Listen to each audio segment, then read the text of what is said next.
तो कहानी की शुरुआत में हमें दिखाया जाता है कि हॉकिंस अब पूरी तरीके से लॉकडाउन हो चुका है। पूरी आर्मी ने हॉकिंस को चारों तरफ से बंद कर दिया है और सब कोई तैयारी कर रहे हैं वेकना के आने की। और अब रॉबिन शहर के रेडियो को संभालती है और वो सबको ये बताती है कि हम सब जितने भी लोग हॉकिंस में बाकी हैं सब कोई वेकना से लड़ने के लिए तैयार है। एक तरफ रॉबिन पूरे शहर को मोटिवेट कर रही थी, वहीं दूसरी तरफ डस्टिन को अभी भी एडी की मौत का अफसोस था, लेकिन वो अब भी हेलफायर क्लब की टी शर्ट पहन के घूम रहा था। और ये बात कॉलेज के कुछ लड़कों को पसंद नहीं आ रही थी, लेकिन डस्टिन के दोस्त उसकी हमेशा मदद करते थे। माइक डस्टिन को हमेशा समझाता था कि लोगों के साथ पंगे मत लो, हमें वेकना के लिए तैयार रहना है, लेकिन डस्टिन अभी भी एडी को बहुत याद करता था। इन सब से दूर 11 प्रैक्टिस कर रही थी अपनी शक्तियों को बढ़ाने की, ताकि जब वेकना आए तो वो उसके लिए तैयार है। और इसमें 11 की मदद कर आए हॉप और जॉयस। लेकिन बस इतना ही नहीं, जॉयस और उसकी टीम मिलकर ये तय कर रही है कि आज रात वो उल्टी दुनिया में जाएंगे और वेकना का पता लगाएंगे और जल्द से जल्द वेकना नाम के इस खतरे को खत्म कर देंगे। लेकिन ये काम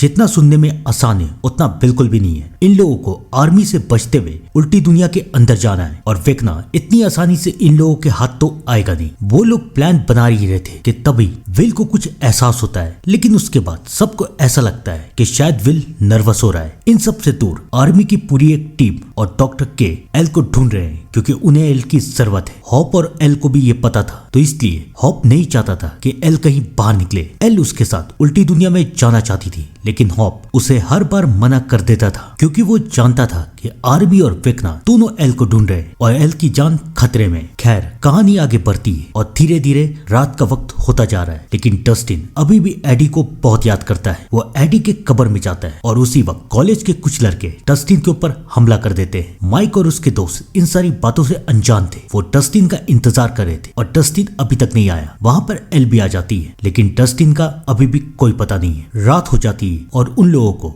डस्टिन के बिना ही मिशन शुरू करना पड़ता है। काफी मुश्किलों के बाद फाइनली हॉप उल्टी दुनिया में पहुंच जाता है, लेकिन सिर्फ हॉप वहाँ पर अकेला नहीं है, बल्कि कई आर्मी वाले भी वहाँ पर है। लेकिन तभी हॉप और आर्मी पे कुछ मॉन्स्टर्स हमला कर देते हैं और उसी वक्त विल वो सब देख लेता है। ऐसा लग रहा था कि विल के पास शक्ति आ चुकी है कि वो उल्टी दुनिया में क्या हो रहा है वो देख सकता है। सब कोई परेशान हो जाते हैं कि आखिर क्या होने वाला है। तब विल सबको ये बताता है कि मॉन्स्टर माइक के फैमिली पे, यानी कि उसके मॉम, डैड और उसकी छोटी बहन हॉली पे हमला करने वाले हैं। माइक की फैमिली को बचाने के लिए नैन्सी और 11 जाती है, लेकिन जब तक नैन्सी घर में पहुंचती है बहुत लेट हो चुकी है। एक मॉन्स्टर ने नैन्सी के मॉम और डैड दोनों को घायल कर दिया है। उसकी मॉम ने उस मॉन्स्टर को तो मार दिया है, लेकिन अब उन दोनों की हालत बहुत खराब है। नैन्सी और विल डरे हुए हैं कि शायद वेकना उनसे बदला लेने के लिए यहाँ पर आ चुका है और इसलिए वो उनकी फैमिली को टारगेट कर रहा है। लेकिन लूकस उन लोगों को समझाता है कि वेकना उन्हें मारना नहीं चाहता था। अगर वेकना उन लोगों को मारना चाहता तो वो खुद आता, अपने मॉन्स्टर्स को क्यों भेजता। लूकस सबको याद दिलाता है कि याद करो, विल सबसे पहले 6 नवंबर को गायब हुआ था और तब से वेकना विल के जरिए हमारी दुनिया में आ गया था। और आज है 3 नवंबर और 3 दिन के बाद शायद वेकना दोबारा अपनी पूरी आर्मी के साथ यहाँ पर आने वाला है। लूकस की बातें सुन के सब कोई डर जाते हैं, लेकिन फिलहाल उनके पास डरने का वक्त बिल्कुल भी नहीं था, क्योंकि एक मॉन्स्टर हॉली को उठा के ले जा चुका था। लेकिन हॉली को बचाने के लिए 11 उल्टी दुनिया में पहुंच चुकी थी। वो और हॉप मिलके हॉली को ढूंढ रहे थे और वहाँ पर दूसरी तरफ विल जॉयस को बता रहा था कि इस बार उसके जो विजन्स है वो पहले से भी ज्यादा खतरनाक है। जो वहाँ पर हो रहा था उसे साफ साफ दिखाई दे रहा था। ऐसा लग रहा था कि जैसे वो खुद वहाँ पर है। थोड़ी देर सोचने के बाद विल को समझ में आता है कि आखिरकार हो क्या रहा है। वो अपनी माँ को बताता है कि मेरा और डेमोगोर्गन का एक कनेक्शन जुड़ चुका है और मैं उनकी आंखों से उस पूरी उल्टी दुनिया को देख सकता हूँ, यानी कि अब मैं हॉली को भी ढूंढ सकता हूँ और वेकना का भी पता लगा सकता हूँ। विल का ये प्लान सुन के जॉयस बहुत डर जाती है। वो उसे रोकने की कोशिश भी करती है, लेकिन विल अपनी माँ की बात मानता नहीं है। सब कोई अपना अपना काम कर रहे थे और इन सब से अनजान हॉस्पिटल में लूकस अभी भी मैक्स से बात कर रहा था। वो इस बात का इंतजार कर रहा था कि कब मैक्स होश में आए। हॉस्पिटल में माइक और नैन्सी भी थे अपने मॉम डैड को देखने के लिए। तभी माइक को अपनी बहन की एक बात याद आती है कि कुछ दिन से हॉली उसे किसी वर्सिट नाम के एक इमेजिनरी बंदे के बारे में बता रही है, जो कि हॉली से बात करता है, जिसने हॉली को यह भी कहा था कि अब हॉकिंस सुरक्षित नहीं है, उसे यहाँ से चले जाना चाहिए। और अब माइक ये सारी बातें नैन्सी को बता देता है और अब नैन्सी और माइक को मिलके ये पता करना है कि आखिरकार ये वर्सिट है कौन। और वहाँ दूसरी तरफ स्टीव और जोनाथन को भी फाइनली डस्टिन मिल जाता है और वो तीनों मिलके हॉप की मदद करने की कोशिश कर रहे हैं। लेकिन रॉबिन को पता था कि हॉप की मदद कैसे की जाए। वो विल के पास जाती है और उससे कहती है कि उसका प्लान बहुत अच्छा है। विल अपनी नई शक्तियों का इस्तेमाल करके हॉली और वेक्ना दोनों को ढूंढ सकता है और अब रॉबिन और विल यही करने के लिए चले जाते हैं। और वहाँ उल्टी दुनिया में 11 और हॉप भी हॉली को ढूंढ रहे हैं, लेकिन काफी कोशिश करने के बाद भी उन्हें हॉली मिलती नहीं है। माइक और नैन्सी भी हॉली को ढूंढने की कोशिश कर रहे थे और उनके पास सिर्फ एक ही क्लू था, मिस्टर वर्सिट। वो अपनी माँ के पास जाते हैं, उनसे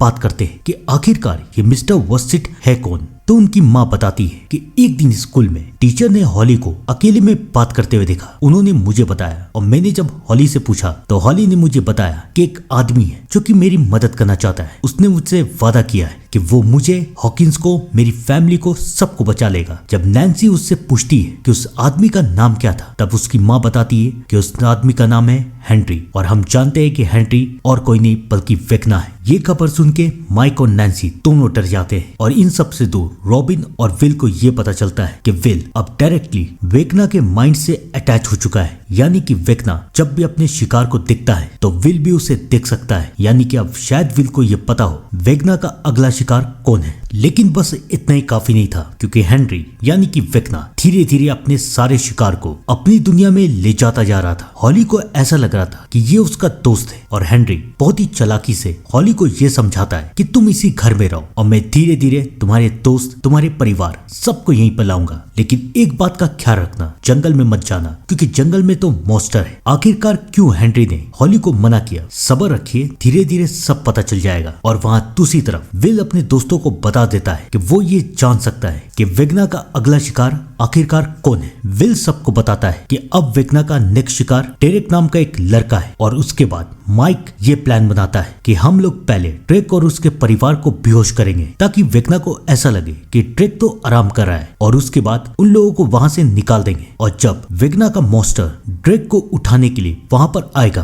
तो हम सब उसके ऊपर हमला कर देंगे, उसे भागने पे मजबूर करेंगे। लेकिन उसे भागने से पहले उसके ऊपर एक ट्रैकर लगा देंगे और जब वो उल्टी दुनिया में जाएगा वेक्ना के पास, तब हम उसके जरिए पता कर लेंगे कि हॉली भी कहाँ है, एल कहाँ है और हॉप कहाँ है। सबको इस प्लान के लिए मान जाते हैं। इन सब से बेखबर उल्टी दुनिया में हॉप और एल पूरी तरीके से फंस चुके थे, क्योंकि अब आर्मी भी उस दुनिया में पहुंच चुकी थी और अब एल को आर्मी, वेक्ना, मॉन्स्टर सबसे बचना था। सबसे बचते बचाते हुए एल और हॉप के हाथों एक स्पेशल फोर्स का बंदा आता है और वो लोग ये जानने की कोशिश करते हैं कि आखिरकार आर्मी क्यों एल के पीछे पड़ी हुई है। वो तो उन्हें कुछ नहीं बताता, लेकिन एल अपनी शक्तियों से उसके दिमाग के अंदर घुस जाती है और उसे पता चलता है कि आर्मी ये सब डॉक्टर के कहने पे कर रही है। लेकिन डॉक्टर के उससे चाहती क्या है? और तब एल को एहसास होता है कि डॉक्टर के पास कोई ऐसा है जो कि एल जैसा ही है, और वो और कोई नहीं बल्कि हेनरी यानी कि वेक्ना हो सकता है। ये खबर सुन के हॉप भी चौंक जाता है कि आखिरकार वेक्ना आर्मी वालों के पास क्या कर रहा है। इन सब से अनजान माइक और उसकी टीम फाइनली डेरेक और उसके परिवार को बेहोश कर देती है। थोड़ी देर के बाद वहाँ मॉन्स्टर भी आता है और माइक और उसकी साथी उस मॉन्स्टर पे हमला करके उसे भागने पे भी मजबूर कर देते हैं। लेकिन वो मॉन्स्टर अचानक शहर की तरफ घूम क्यों गया है? इसका जवाब था विल के पास, क्योंकि विल ये समझ चुका था कि वेक्ना को उनके चाल के बारे में पता चल चुका है और अब उनका मॉन्स्टर विल के पास आ रहा है। इन सब से दूर उल्टी दुनिया में हॉली काफी बोर हो जाती है और वो ये फैसला करती है कि अब वो जंगल में जाएगी और देखेगी कि आखिरकार वहाँ है क्या। वो जंगल में जाती है और फाइनली उसका सामना मैक्स से होता है। मॉन्स्टर विल के पास पहुंचता है, लेकिन इससे पहले वो डेरिक को ले जा पाता। नैन्सी, जोनाथन, डस्टिन और स्टीव मॉन्स्टर पे हमला कर देते हैं। मॉन्स्टर वहां से भागने पे मजबूर हो जाता है और वो लोग उसके पीछे पीछे उल्टी दुनिया में चले जाते हैं। लेकिन इसी बीच विल को फिर कुछ दिखता है। विल को और कोई नहीं बल्कि वही जगह दिखती है जहां पर वेक्ना ने हॉली को रखा था। वो घर और वो जंगल सब कुछ विल को दिख चुका है। वो उन लोगों को रोकने के लिए तैयार है और वो लोग एक प्लान बनाते हैं कि अगर हम लोग शहर के सारे बच्चों पे ध्यान दें तो हम लोग वेक्ना को पकड़ सकते हैं। लेकिन तभी वहां पर माइक भी आता है और सबको यह बताता है कि आर्मी वालों ने पहले ही सारे बच्चों को हॉकिंस से दूर कर दिया है। लेकिन कहां? ये सब आर्मी कर रही थी डॉक्टर के कहने पे। लेकिन ये डॉक्टर के आखिरकार चाहती क्या है? किसी को कुछ नहीं पता। और इन सब बातों से दूर फाइनली मैक्स हॉली को सब कुछ बता देती है कि तुम जिसे दोस्त समझ रही हो वो दोस्त नहीं बल्कि वेकना है और ये सब उसका जेल है और धीरे धीरे वो यहाँ पर सबको कैद कर देगा। हॉली मैक्स को देख के काफी हैरान है कि अगर मैक्स यहाँ पर है तो हॉस्पिटल में कौन है। तब मैक्स उसे सारी बातें बताती है कि इस उल्टी दुनिया में उसने मुझे कैद किया है, इसलिए मेरा शरीर वहाँ पर कोमा में। जहाँ एक तरफ मैक्स हॉली को सब कुछ बता रही थी, वहीं दूसरी तरफ अब 11 और होप के साथ डस्टिन, नैन्सी, जोनाथन और स्टीव भी उल्टी दुनिया में पहुंच चुके थे और वो लोग दीवार को तोड़ के वेकना तक पहुंचने की कोशिश कर रहे थे। और वहां दूसरी तरफ जॉयस और सब मिलके डॉक्टर के प्लान को नाकाम करने की कोशिश कर रहे थे। सारे बच्चों को बचा के हॉकिंस से बाहर निकाल रहे थे। और इसी बीच माइक विल को एक बात समझाता है कि तुम्हें याद है जब वो मॉन्स्टर टेकर को पकड़ने आया था तो फिर क्या हुआ था। तुम्हें क्या लगता है वो वहां से भागा क्यों? एक कार की टक्कर से नहीं, वो वहां से इसलिए भागा कि शायद तुम वेकना की तरह इन मॉन्स्टर को कंट्रोल कर सकते हो। और अब धीरे धीरे विल को भी समझ में आ रहा था कि शायद वो इन मॉन्स्टर पे काबू कर सकता है। और इन सब से दूर उल्टी दुनिया में फाइनली एल और हॉप दीवार को पार करने की कोशिश कर रहे हैं। फाइनली वो लोग दीवार को पार कर देते हैं और वहां पर वो लोग आर्मी की बनाई हुई एक लैब पे जाते हैं। लेकिन उस लैब में वेकना भी है और शायद एल उसकी शक्तियों को बर्दाश्त नहीं कर पा रही। एल कमजोर पड़ जाती है और डॉक्टर के और उसके आदमी एल और हॉप को पकड़ लेते हैं। इन सबसे अनजान माइक और उसकी टीम बच्चों को लेके यहाँ से भाग रही थी। वो लोग आधे बच्चे को तो निकाल लेते हैं, लेकिन उसके बाद गार्ड सबको पकड़ लेते हैं। जहाँ पर एक तरफ जॉयस और बाकी सब पकड़े गए थे, वहीं दूसरी तरफ हॉप किसी तरीके से 11 को बचा लेता है और उसे यहाँ से बाहर जाने के लिए कहता है। लेकिन किसी को पता नहीं था कि अब किसी के पास कोई वक्त नहीं है, क्योंकि डेमोगोर्गन की एक पूरी सेना उनके ऊपर हमला कर देती है। जहाँ पर एक तरफ माइक और बाकी सब इन लोगों से बचने की कोशिश कर रहे थे, वहीं दूसरी तरफ 11 फाइनली वेकना को ढूंढते हुए लैब के अंदर चली जाती है। लेकिन वहां वेकना नहीं बल्कि 11 की पुरानी दोस्त 8 है। वो 8 से मिलके बहुत खुश होती है। लेकिन अब वक्त खत्म हो चुका है, क्योंकि फाइनली अपने सब शिकार को लेने के लिए फाइनली वहां पर वेकना आ चुका है। सब कोई उसे रोकने की कोशिश करते हैं, लेकिन कोई भी उसे रोक नहीं पाता। और फिर वेकना के इशारे पे उसके सारे मॉन्स्टर उसके शिकार को लेके उल्टी दुनिया में चले जाते हैं। लेकिन वहां से जाने से पहले वेकना विल को दिखता है। विल के पास आता है और उससे कहता है कि तुम मेरे पहले शिकार थे और तुम ही ने मुझे ये एहसास दिलाया कि तुम लोग कितने कमजोर हो, और देखना मैं धीरे धीरे सब पे काबू कर लूंगा। ये कह के वेकना वहां से चला जाता है। लेकिन अब वेकना की बातें विल को तंग कर रही थी। विल को ये साबित करना था कि वो कमजोर नहीं है। और फाइनली अब विल अपनी शक्तियों को पहचान जाता है। वो 11 और वेकना दोनों से ज्यादा शक्तिशाली था। वो अपनी शक्तियों से इस शहर के सारे मॉन्स्टर्स को एक साथ ही मार देता है। और ये सब माइक और बाकी सब देख लेते हैं और सब समझ जाते हैं कि अब विल के पास नई सुपर पावर आ चुकी है। यहाँ पर होता है ये कहानी खत्म। इंतजार कीजिएगा वॉल्यूम 2 का, जो कि आएगा दिसंबर में। तब तक के लिए thank you and good bye.